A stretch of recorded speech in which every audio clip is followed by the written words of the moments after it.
মানব ইতিহাসের প্রথম হত্যাকাণ্ড হাবিল এবং কাবিলের মাঝে সংঘটিত হয়। সূরা আরাফে বর্ণনা করা হয়েছে।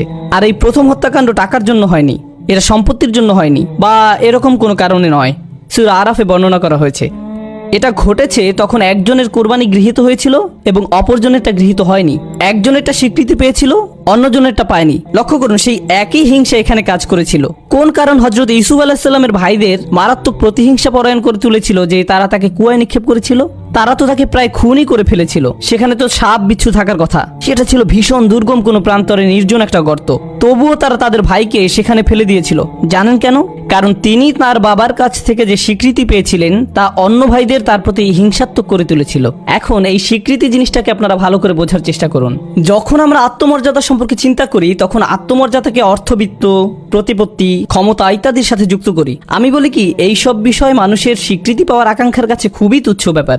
শয়তান আপনার ভিতর প্রশংসা পাওয়ার, স্বীকৃতি পাওয়ার, দৃষ্টি আকর্ষণ করার তীব্র একটা আকাঙ্ক্ষার বীজ বপন করে। আপনি অনেক লোক পাবেন এমনকি ইসলামের নামে, এবং এটাই সবচেয়ে আতঙ্কজনক ব্যাপার।